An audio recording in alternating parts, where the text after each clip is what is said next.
Desde quando eu tinha um ano e meio, eu já morava com meus avós paternos, né? Porque meus pais já eram separados. E aí, depois dos 10 anos, meu avô faleceu, quando eu tinha 10 anos. E foi uma perca pra mim, assim, muito grande. E aí foi quando eu não consegui morar mais com a minha avó, porque eu não conseguia ficar na mesma casa. Então eu fui morar com a minha mãe e meu padrasto. O meu maior sonho era sair de casa. Eu falava, eu não vejo a hora de fazer 18 anos pra mim arrumar uma casa, arrumar um serviço e ir embora. E aí até que chegou um dia, eu vi o Sidney.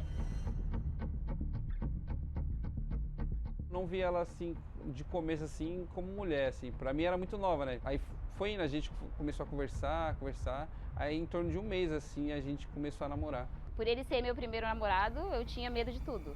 Os primeiros meses, né, de namoro sempre foram mil maravilhas. Até os primeiros, acho que os 2 primeiros anos. Foi maravilhoso, assim. Só que a partir dos 2 anos de namoro, ele começou a apresentar já algumas atitudes que meio que tava me deixando com uma pulguinha atrás da orelha, né, na verdade. Porque aí eu ouvia os outros falarem que ele saía com uma ex-namorada dele. Só que eu não dava importância, pra mim é mentira. E eu não ligava. E aí a gente ficou um tempão namorando e a gente começou a ter relações, né, depois de um tempo. Só que aí eu comecei, na verdade, o que passava na minha mente, né? Eu já queria sair dessa situação da casa da minha mãe. E eu achava que ele era o homem da minha vida. Então eu falei, eu vou engravidar. Porque se eu engravidar, eu posso sair de casa, porque minha mãe não vai querer que eu fique na casa dela.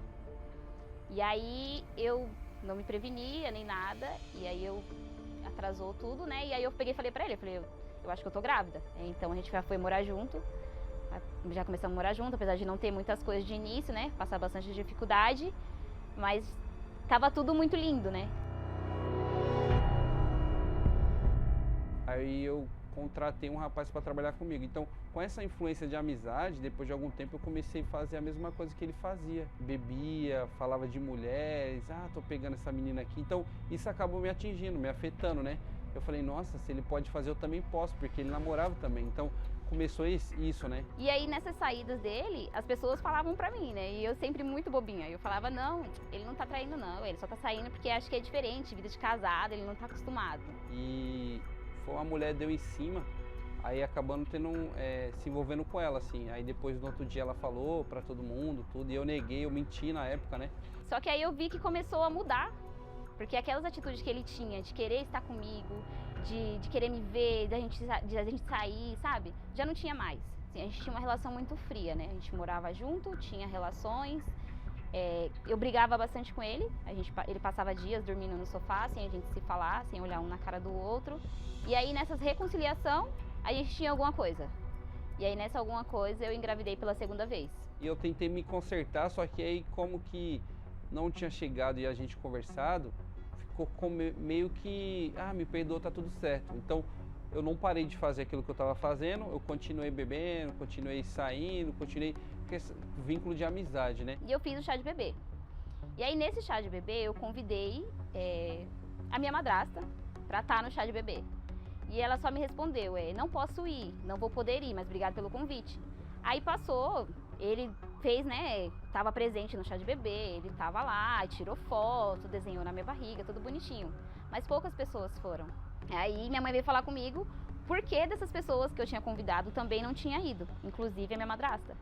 E aí foi quando eu descobri pela minha mãe que ele tinha me traído com a minha madrasta e por isso ela não foi. E eu neguei, eu falava que não, e acabou passando assim. E ela me perdoou, mas eu não cheguei a pedir perdão, eu negava, eu mentia, né? Ele meio que tapeou, ficou aquilo. Só que, na verdade, eu continuei a relação porque eu não conseguia sair dela. Eu não me via capaz de sair. Eu não vou conseguir outra pessoa. E aí eu me sentia um lixo, eu me sentia incapaz, eu tinha nojo de mim. Quando ele me tocava, eu tinha nojo, mas eu continuava na relação. Então ele começou a querer me ganhar com presentinhos, com coisas assim. Só que eu não esquecia. Que aquilo me corroía. Eu ia dormir, eu pensava, eu acordava, eu pensava, eu escutava uma música, eu pensava. Eu olhava, ele saía, ele ia comprar um produto pro salão, eu já falava, ele vai encontrar com alguém, ele tá me traindo. Por mais que às vezes não tivesse, pra mim ele já tava traindo. A primeira coisa que me veio na cabeça foi, eu falei, eu não vou aguentar suportar isso, eu já tô muito machucada, isso me dói muito, então eu vou me matar.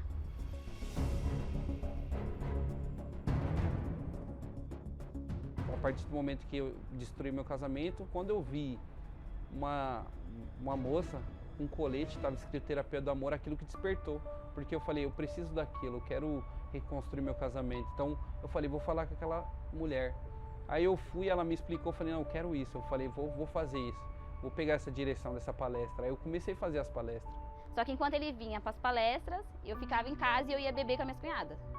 Eu falei, eu vou beber porque ele acha que ele vai me enganar, então vou mostrar para ele agora quem é que faz bonito. Quando eu comecei a ir, nós estávamos separados, só que morando na mesma casa, né? Porque ela não tinha perdoado ainda, né? Ela não tinha perdoado.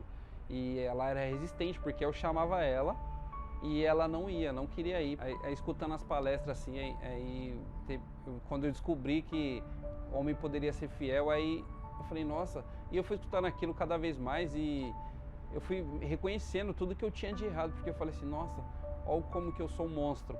Mas aí quando eu escutei, que eu falei, nossa, eu preciso disso e vou fazer tudo diferente. Então, quando eu reconheci meu erro, que aí eu consegui mudar. E aí foi passando um tempo, eu comecei a notar comportamentos dele diferentes. E aí foi quando eu decidi vir conhecer as palestras.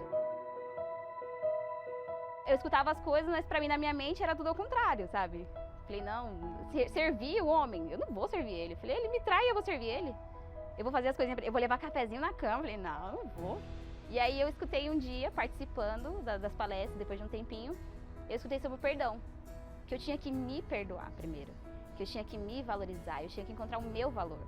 E aí quando eu escutei isso, pra mim parece que foi no fundo da minha alma mesmo, sabe? Foi o que entrou em mim. E aí eu falei, como que eu vou perdoar? E aí eu tinha que falar o nome da pessoa de quem eu perdoava. E aí acho que o primeiro nome que eu falei foi o meu nome. Eu carregava um peso dentro de mim, um peso nas minhas costas, assim, e nesse momento parece que esse peso saiu. E aí a gente começou a lutar junto, vindo nas palestras, eu comecei a ouvir, mas não só ouvir, eu comecei a praticar também tudo aquilo que eu estava ouvindo. E aí a gente vindo nas palestras, a gente morava juntos já tinha 10 anos, né, morando juntos. E aí eu sempre falava pra ele de casamento, vamos casar, vamos casar. E aí ele falava pra mim, ah não, casamento é contrato de compra e venda. E aí a gente vindo nas palestras, né, eu comecei a ouvir falar sobre a celebração dos casamentos. De começo assim, ela ficou assim, mas aí depois você falou, não, vamos casar. Eu falei, vamos aprontar tudo, vamos arrumar tudo, vamos deixar tudo pronto. Falei, você sempre falou que não queria e agora você vai casar? Falei, e o contrato de compra e venda, onde que fica? Aí ele olhou pra mim e ele falou, não, a gente não quer fazer tudo novo, não quer fazer tudo diferente, então vamos fazer diferente. Me dá um voto de confiança. E aí foi quando eu decidi dar esse voto de confiança, né? E a gente se casou.